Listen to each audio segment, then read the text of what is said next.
Jadi saya kira gitu, karena ini sudah proses keterangan terdakwa terakhir kan, sudah selesai semua dan prinsipnya sudah sekian lama kita bergulat untuk menggali kebenaran material, untuk menggali alat-alat bukti, untuk menguji alat-alat bukti, saksi, surat, dan lain sebagainya, termasuk ahli, termasuk juga keterangan terdakwa. Maka saya kira segalanya kita serahkan sekarang dengan kearifan jaksa penuntut umum dan majelis hakim sebagai lembaga negara yang ditugaskan negara untuk mengawal keadilan. Jadi kita berharap JPU itu bisa menghitung fakta-fakta yang ada di persidangan dengan apakah peristiwa itu memang benar atau tidak. Jadi kita berharap sangat besar kepada JPU untuk bisa menjadi lembaga yang memang betul-betul bergerak untuk bersama-sama menegakkan keadilan. Tidak sekedar mesin penuntut umum dan juga hakim pun tidak sekedar menghakimi, tetapi dia menjadi sebuah bagian untuk munculnya keadilan. Jadi saya kira gitu, karena ini sudah proses keterangan terdakwa terakhir kan, sudah selesai semua dan ada fakta yang menarik. Peristiwa yang kedua itu kan muncul dua waktu dari keterangan saksi. Ada yang mengatakan 18 Mei, ada yang mengatakan 20 Mei. Jadi ada saksi yang satu mengatakan bahwa untuk kasus si korban ini 20 Mei. Yang satu mengatakan itu 18 Mei. Ternyata di dua hari angka itu, dua-duanya, itu sudah tadi kita hadirkan bukti bahwa Mas Beki itu justru tidak ke TKP sama sekali. Karena ada kegiatan persiapan jelajah desa. Bukti-bukti rapatnya ada, persiapannya ada, dan sebagainya. Jadi artinya secara alibi tidak mungkin ada sebuah peristiwa di sebuah TKP di mana yang orang yang dituduh sebagai pelaku tidak ada di sana, tapi justru dia hadir di tempat yang lain. Ini untuk peristiwa kedua. Jadi menjadi linier dengan keterangan saksi yang lain yang disebut melihat WA ancaman, yang kemudian disebut menggonceng sepeda motor, atau yang menyiapkan termos bersih minuman air panas. Itu linier karena mereka mengatakan semua tidak pernah ada peristiwa itu. Ternyata tadi sudah muncul alibi di mana di waktu yang sama yang disebutkan salah satu saja, ini tidak dua-duanya. Dua waktu itu berada di tempat lain, bukan di TKP.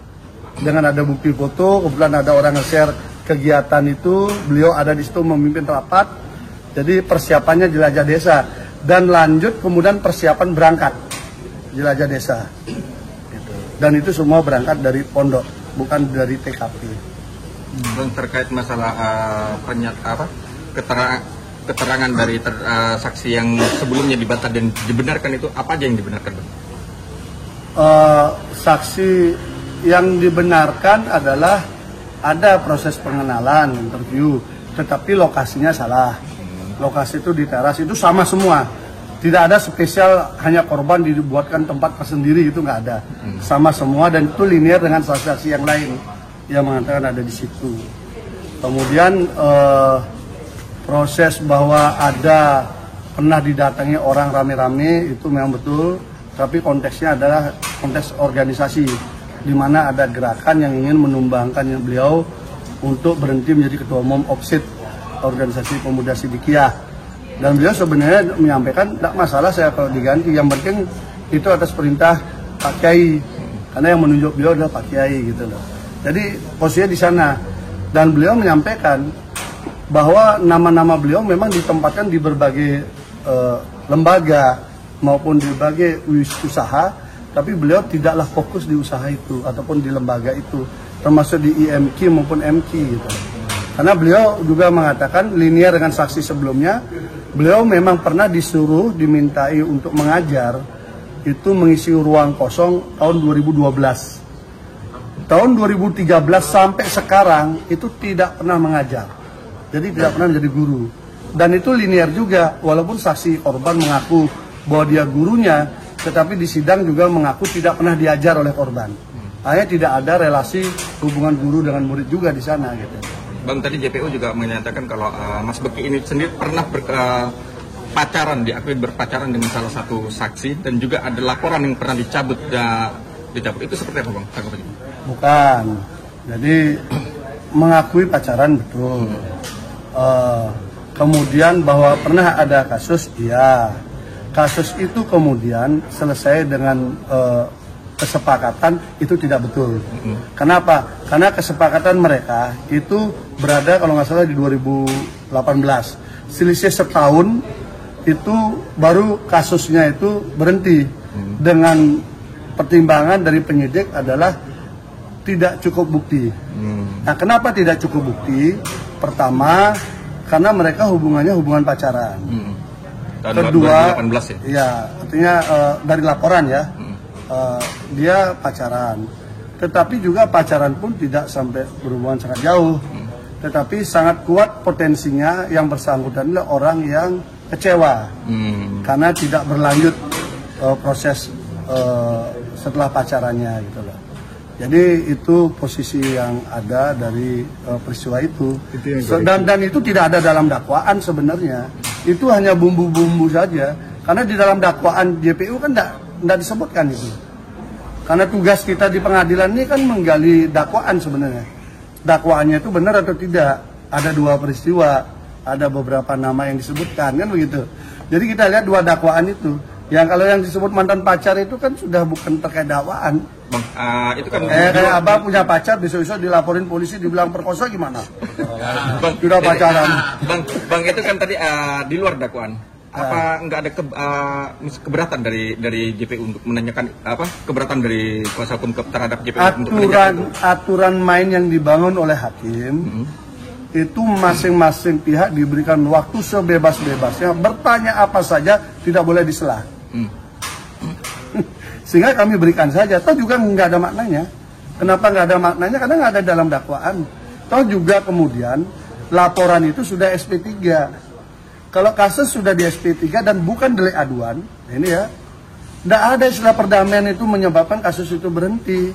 Karena itu bukan delik aduan, itu delik umum.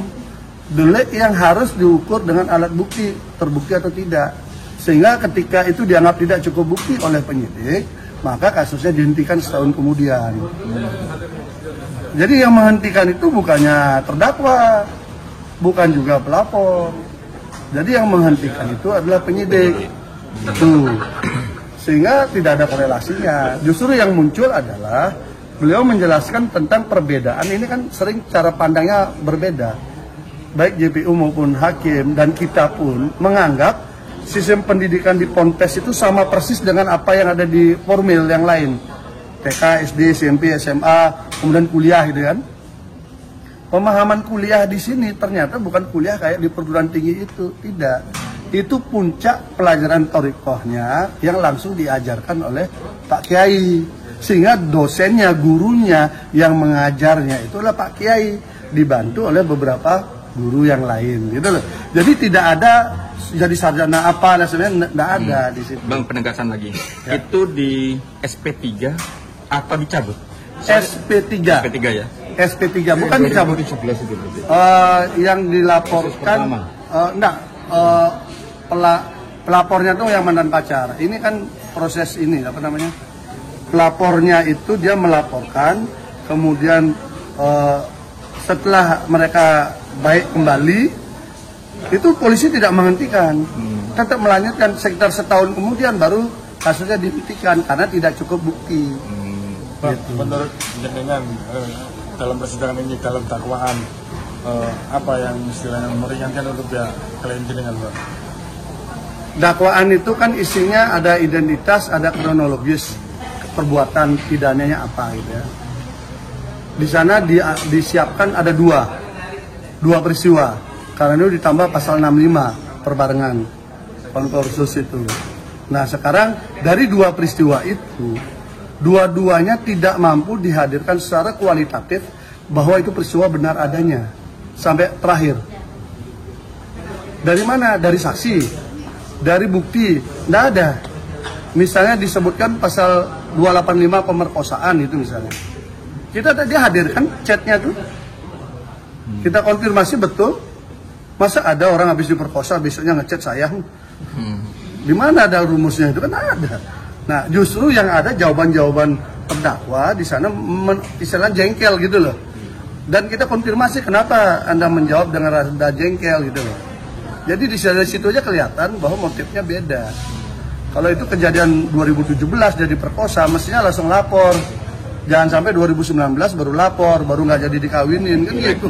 Itu yang problemnya. Masa baru nggak jadi kawin lapor. Itu mantan pacar nggak jadi dikawinin lapor. Bahaya kita jadi laki-laki nanti kan. Ini korban berarti laki-laki. Iya, laki-laki jadi korban. Kita mikir kalau mau pacaran lama-lama kan. Bisa dikatakan ya dakwaan juga lemah ya atas perkara ini. Bukan hanya lemah, tapi memang dua peristiwanya nggak ada. Bagaimana orang dihukum atas sebuah peristiwa yang dia tidak ikut di dalamnya. Yang terakhir kan tadi saya cerita alibinya. Yang kedua itu udah terang jelas tidak ada peristiwa itu. Karena pelakunya itu tidak ada di situ. Misalnya kayak gini, sampean dibilang perkosa di Malang. Pada saat hari yang sama sampean bisa buktikan sampean itu ada di Banyuwangi. Bagaimana sampean bisa memperkosa orang di Malang sementara fisik Anda itu ada di Banyuwangi? Kan tidak mungkin. Dan itu ada fotonya, ada foto dia memimpin rapat, tanggalnya juga ada. Nah itu. Nah kalau kemudian itu harus dihukum, berarti kan ini bukan pengadilan tuh. Ini namanya penghakiman di sini.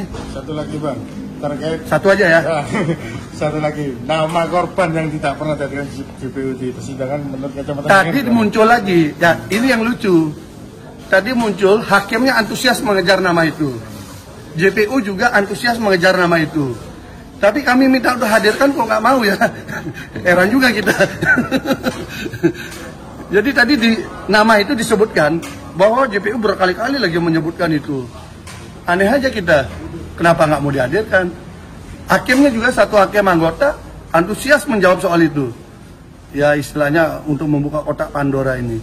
Antusias mengejar itu, tapi nggak dihadirkan juga di sini. Aneh kan? Harusnya dihadirkan kan enak, tidak penasaran lagi kan? Dan kami udah siapkan alat bukti untuk melakukan membuka kotak Pandora itu. Sayangnya nggak kepake kuncinya kan? Kotaknya nggak datang. Gitu bos. Oke, terima kasih Bang. Ya.